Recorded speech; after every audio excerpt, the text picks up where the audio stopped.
Dear student, आज की class में फिर हम आप लोगों के सामने वही 2018 का प्रीवियस ईयर का पेपर यूपीपी का लेकर के आए हुए हैं और इससे आप लोगों को काफ़ी सहूलियत हो रही होगी। उसके साथ साथ आप लोगों ने जो हमारा साथ दिया है वो व्यूअर्स के माध्यम से, उसके लिए मैं बहुत बहुत आप लोगों को धन्यवाद देता हूँ। अब आपका शुरू होता है पहला प्रश्न, और पहला प्रश्न है कि मुंशी प्रेमचंद का जन्म कहाँ हुआ था। तो इसका आंसर हो जाएगा आपका वाराणसी। और इसी वाराणसी में मुंशी प्रेमचंद का जन्म जो हुआ था वो आपका 31 जुलाई 1880 को 31 जुलाई 1880 को वाराणसी के लमही नामक स्थान पर हुआ था। उसके साथ साथ इनकी द्वारा जो लिखी गई अनेक पुस्तकें हैं उसमें गोदान हो गया, कर्मभूमि हो गया, रंगभूमि, सेवा सदन। इसके अलावा इस मुंशी प्रेमचंद को उपन्यास का सम्राट के नाम से भी जाना जाता है। ये जितने पॉइंट्स मैं बताता जा रहा हूँ, अगर उसको आप लोग नोट कर लेंगे तो हो सकता है कि आप लोगों के परीक्षा में ये लड़ने की संभावना बन सकती है। तो इन मुंशी प्रेमचंद को उपन्यास का सम्राट कहा जाता है। उसके साथ साथ मुंशी प्रेमचंद का मूल नाम पूछता है। मुंशी प्रेमचंद का मूल नाम भी आप लोग नोट कर लीजिएगा, धनपत राय श्रीवास्तव। धनपत राय श्रीवास्तव इनका मूल नाम है। इसके अलावा इन्होंने प्रमुख कहानियाँ भी लिखा था, जिसमें पंच परमेश्वर, गुल्ली डंडा, दो बैलों की कथा, ईदगाह, पूस की रात, कफन इत्यादि। और ये जितने भी हमने आप लोगों को बताया ये हिंदी के पेपर्स में क्वेश्चन अक्सर आते रहते हैं। अगला क्वेश्चन है आपका कि कौन सा उत्तर प्रदेश का सबसे पुराना विश्वविद्यालय है। तो इसका आंसर हो जाएगा आपका इलाहाबाद विश्वविद्यालय। और इसी इलाहाबाद विश्वविद्यालय की जो स्थापना हुई थी वो आपका 1887 में की गई थी। जबकि आपका अलीगढ़ मुस्लिम विश्वविद्यालय की जो स्थापना हुई थी वो अलीगढ़ मुस्लिम विश्वविद्यालय की स्थापना 1857 में हुई थी, लेकिन प्रारंभ में इसे अलीगढ़ मुस्लिम विश्वविद्यालय के नाम से नहीं जाना जाता था, बल्कि इसे एंग्लो ओरिएंटल कॉलेज के नाम से जाना जाता था, जिसकी स्थापना सर सैयद अहमद खां के द्वारा की गई। और बाद में असहयोग आंदोलन के दौरान 1920 में इसका नाम बदल करके आपका अलीगढ़ मुस्लिम विश्वविद्यालय का रूप ले लिया। जबकि बनारस हिंदू विश्वविद्यालय की स्थापना 1916 में मदन मोहन मालवीय के द्वारा किया गया था। जबकि महात्मा गांधी काशी विद्यापीठ की जो स्थापना की गई थी वो भी 1921 में आपका असहयोग आंदोलन के दौरान की गई थी। और इसी महात्मा गांधी काशी विद्यापीठ की स्थापना शिव प्रसाद गुप्ता और भगवान दास के द्वारा की गई थी, जिसका नाम 1995 में परिवर्तित करके महात्मा गांधी काशी विद्यापीठ कर दिया गया।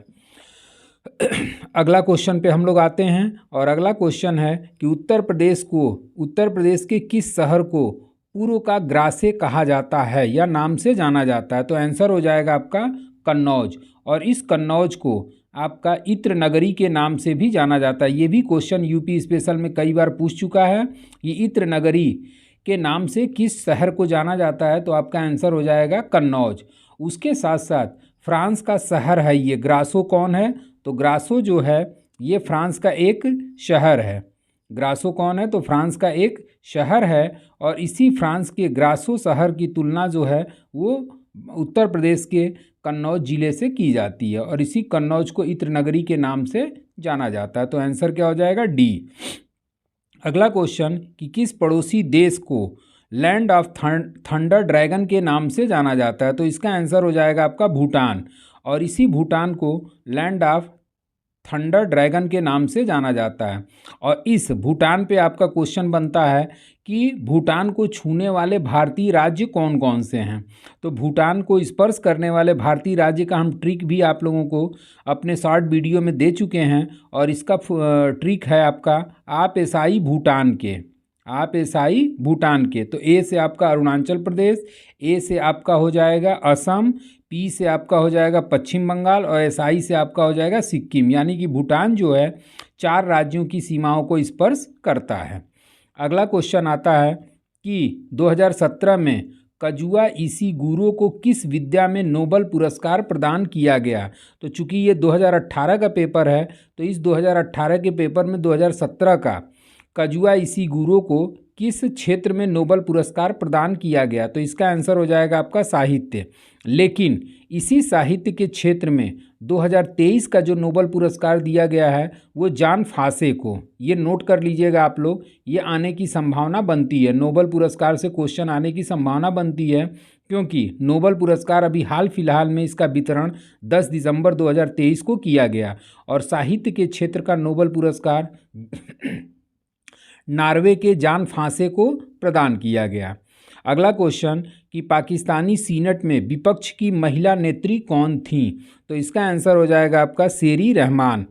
और ये पाकिस्तानी सीनेट में, पाकिस्तानी संसद का नाम आपका सीनेट है और उसी पाकिस्तानी सीनेट में आपके विपक्ष की पहली महिला नेत्री बनने का गौरव जो है शेरी रहमान को प्राप्त हुआ और ये ट्रिपल पी पार्टी से रिलेटेड हैं। ट्रिपल पी का मतलब हो गया आपका पाकिस्तान पीपुल्स पार्टी।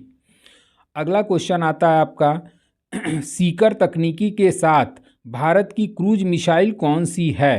तो इसका आंसर हो जाएगा आपका सी, ब्रह्मोस।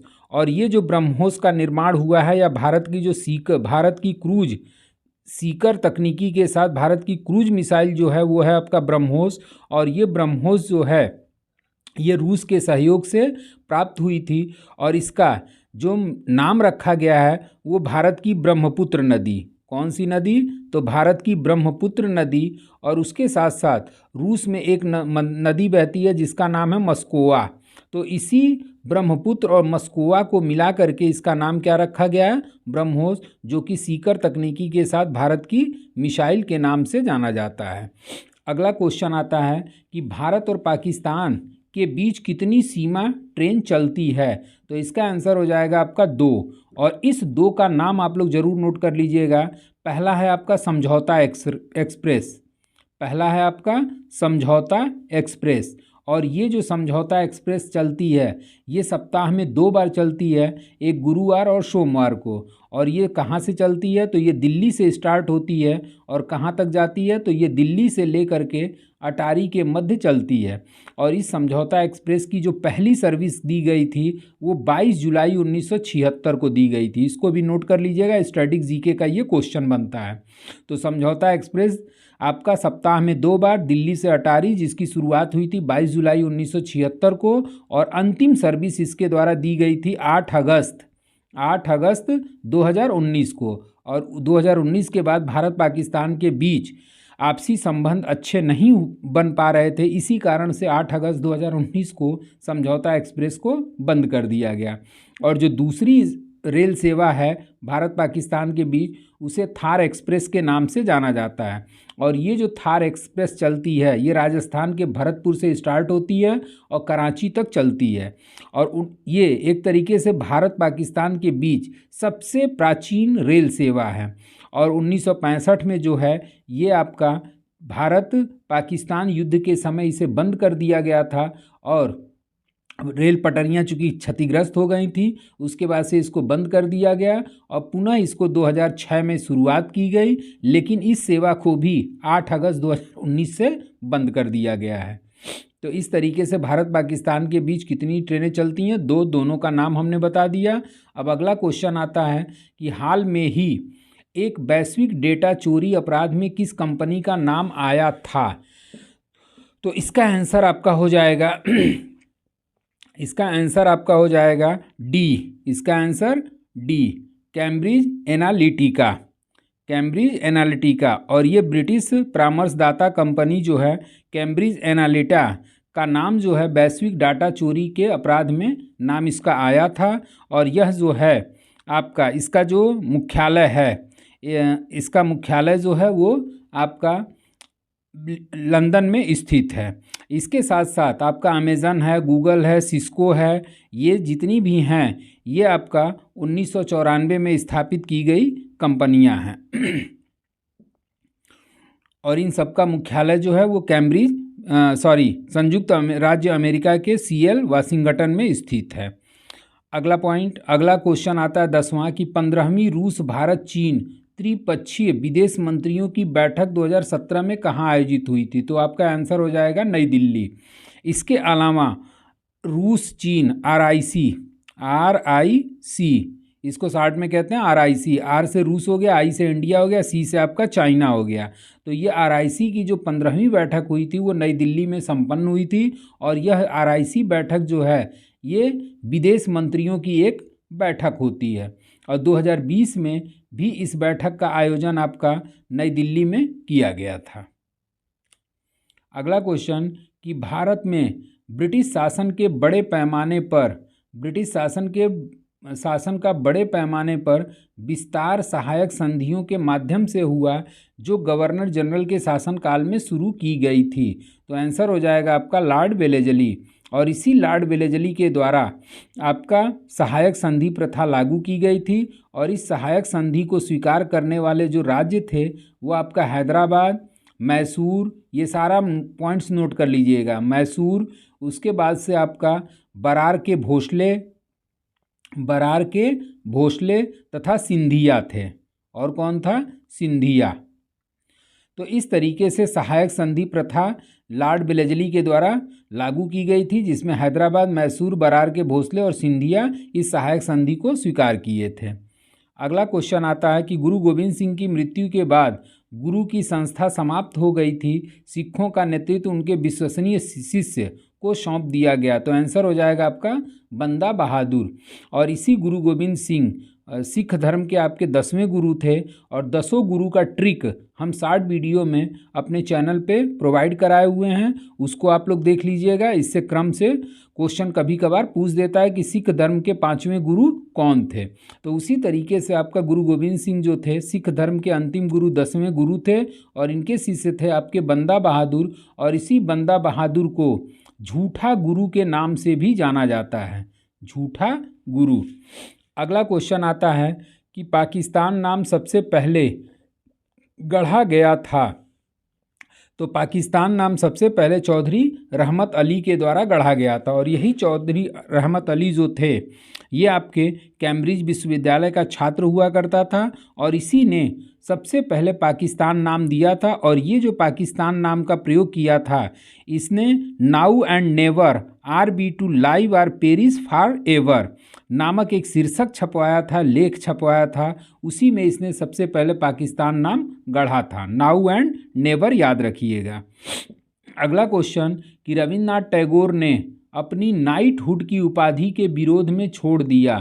तो नाइटहुड की उपाधि को के विरोध में छोड़ दिया, मतलब किस घटना के विरोध में इन्होंने नाइटहुड की उपाधि और सर की उपाधि वापस किया था।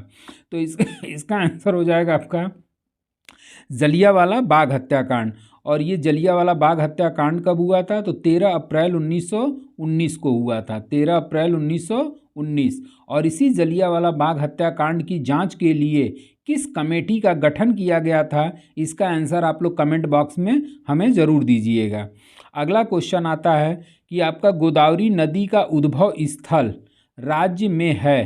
तो गोदावरी नदी का जो उद्भव स्थल है वो आपका आंसर हो जाएगा महाराष्ट्र। और इसी महाराष्ट्र से गोदावरी नदी का क्या होता है? उद्गम होता है। और ये गोदावरी नदी महाराष्ट्र के त्र्यंबकेश्वर पहाड़ी जो कि नासिक में पड़ती है वहीं से निकल करके यह महाराष्ट्र, तेलंगाना, आंध्र प्रदेश, मध्य प्रदेश, ओडिशा, छत्तीसगढ़, कर्नाटक और पुडुचेरी में प्रवाहित होते हुए ये सीधे आपका बंगाल की खाड़ी में गिर जाती है। तो इस तरीके से गोदावरी नदी के बारे में एक तथ्य और जान लीजिए कि ये जो गोदावरी नदी है ये गोदावरी नदी भारत की दूसरी सबसे लंबी नदी है। प्रायद्वीपीय भारत की दूसरी सबसे लंबी नदी मानी जाती है।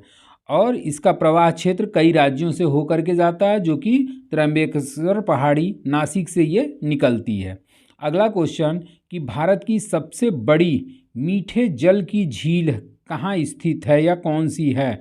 तो इसका आंसर हो जाएगा आपका बुलर। और ये जो बुलर झील है ये आपका जम्मू कश्मीर में स्थित मीठे पानी की सबसे बड़ी झील मानी जाती है।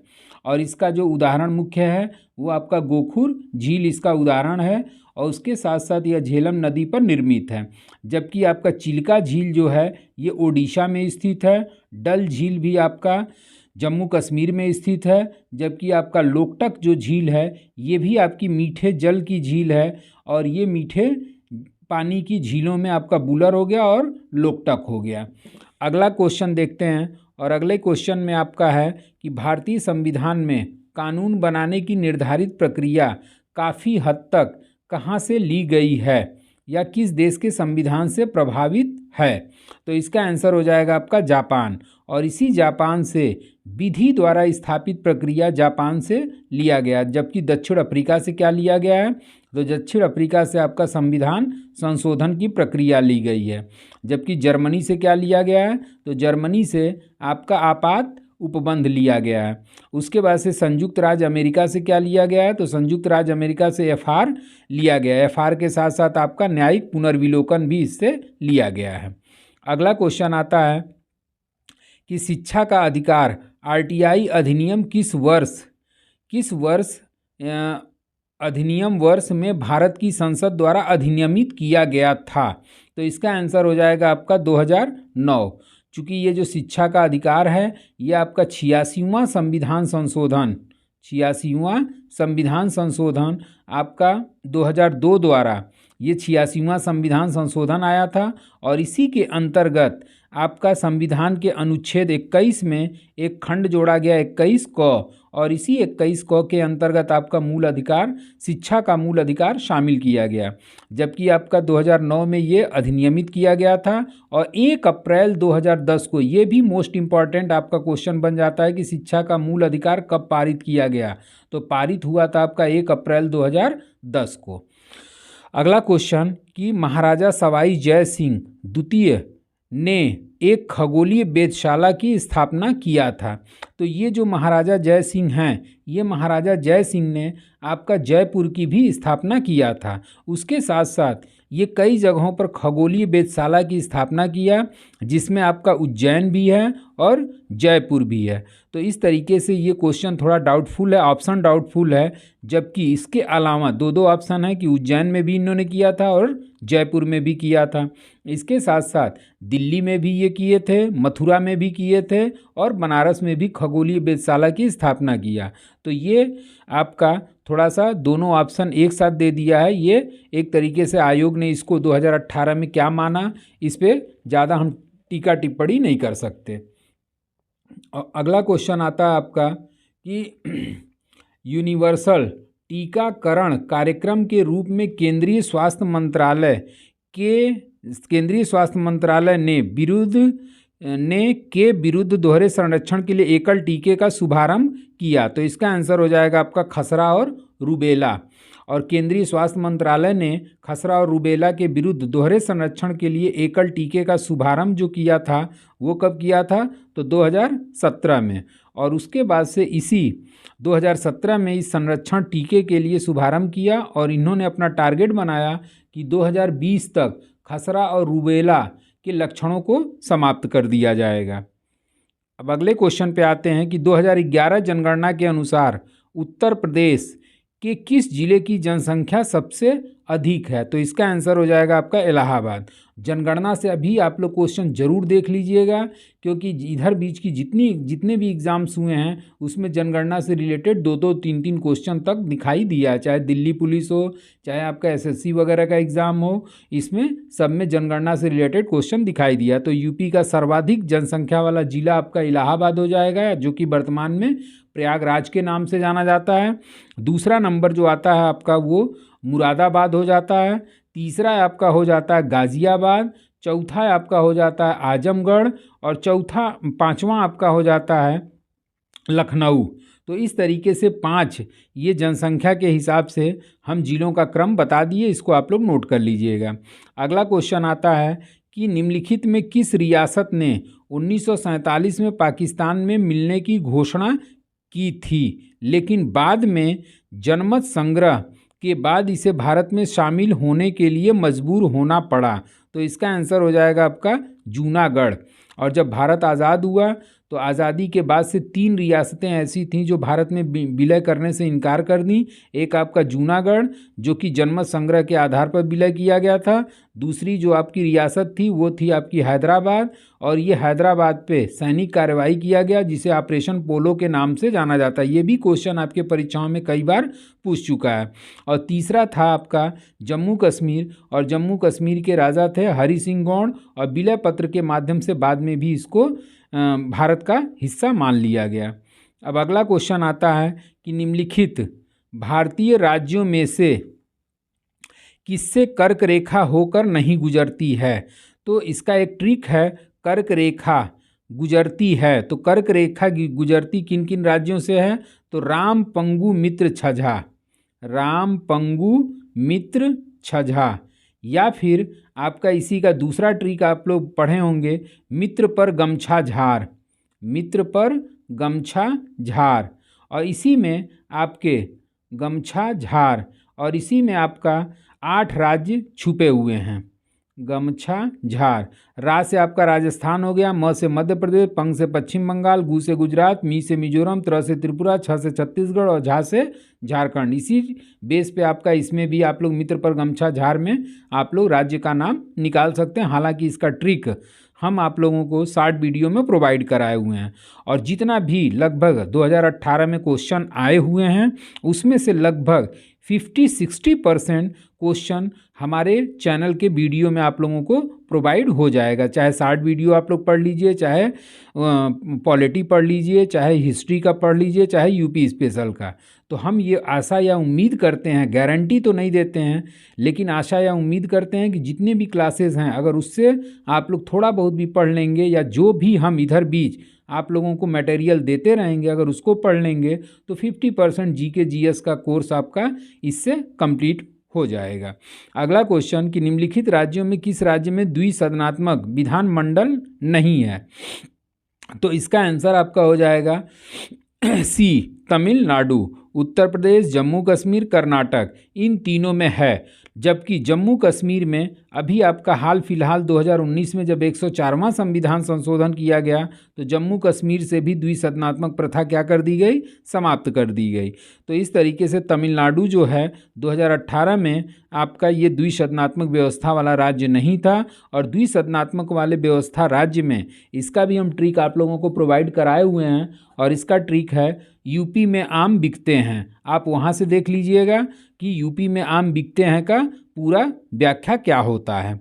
अगला क्वेश्चन 25वां आपका कि भारतीय संविधान सभा में संघ शक्ति समिति के अध्यक्ष कौन थे? तो इसका आंसर हो जाएगा आपका डी, जवाहरलाल नेहरू। जबकि डॉक्टर राजेंद्र प्रसाद जो थे ये आपके संचालन समिति के अध्यक्ष थे। जेबी कृपलानी जो थे ये तदर्थ झंडा समिति के अध्यक्ष थे। वल्लभ भाई पटेल जो थे ये मूल अधिकार तथा अल्पसंख्यक समिति के सदस्य थे। अब अगला क्वेश्चन कि प्रसिद्ध गणित पुस्तक गणित सार संग्रह किसके द्वारा लिखी गई है? तो इसका आंसर हो जाएगा आपका महावीराचार्य, और इसी महावीराचार्य के द्वारा आपका गणित का सार संग्रह नामक पुस्तक लिखी गई जो मैसूर के रहने वाले थे। अगला क्वेश्चन आता है आपका कि अगला क्वेश्चन ये है कि किसने एक अंग्रेजी पुस्तक अनसीलिंग इंडिया लिखी जो बताती है कि भारत 25 से 30 वर्षों में महाशक्ति कैसे बन सकता है? तो इसका आंसर हो जाएगा आपका बीरप्पा मोइली, और इसी कांग्रेस के वरिष्ठ नेता बीरप्पा मोइली के द्वारा ये पुस्तक लिखी गई, और इसमें ये चीज़ दिखाया गया है कि भारत 25 से 30 वर्षों में किस तरीके से महाशक्ति का रूप ले लेगा। अगला क्वेश्चन कि दिसंबर 2016 में भारतीय रेल ने आनंद विहार और के बीच पहली हमसफ़र ट्रेन की शुरुआत किया था। तो इसका आंसर आपका हो जाएगा गोरखपुर, और LHB तकनीकी से निर्मित यह पहली हमसफ़र ट्रेन की शुरुआत जो हुई थी वो दिसंबर 2016 में हुई थी। दिसंबर 2016 में की गई थी, जो कि आनंद विहार, नई दिल्ली और गोरखपुर जंक्शन के मध्य इसका संचालन किया गया। अगला क्वेश्चन कि प्रसिद्ध सूफी संत शेख सलीम चिश्ती की दरगाह उत्तर प्रदेश के किस जिले में स्थित है? तो आंसर हो जाएगा आपका फतेहपुर सीकरी। और इसी शेख सलीम चिश्ती के मकबरे का निर्माण किसने कराया था? तो अकबर ने। और फतेहपुर सीकरी की स्थापना भी किसने किया था? अकबर ने। और इसी अकबर ने गुजरात विजय के पश्चात आपका विश्व के सबसे ऊंचे दरवाज़ा बुलंद दरवाजे का इसने निर्माण कराया था। और इस बुलंद दरवाजे की जो चौड़ाई है वो 35 मीटर है और ऊंचाई जो है वो 53 मीटर के लगभग है। अगला क्वेश्चन कि भारत का तीसरा सबसे बड़ा शिखर कौन सा है? तो आंसर हो जाएगा आपका कंचनजंगा, माउंट कंचनजंगा।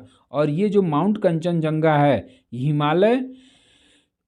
हिमालय के विश्व की तीसरी सबसे ऊंची चोटी के रूप में जानी जाती है, जिसकी समुद्र तल से ऊंचाई लगभग 8,598 मीटर है। जबकि लहासे जो है ये लहासे विश्व की चौथी सबसे ऊंची चोटी है। उसके साथ साथ आपका जो मकालू है ये मकालू आपका विश्व की 5वीं चोटी है। तो विश्व की सबसे तीसरी ऊंची चोटी कंचनजंगा, लहासे जो है वो चौथी हो गई और मकालू आपका 5वीं ऊंची चोटी के रूप में जाना जाता है।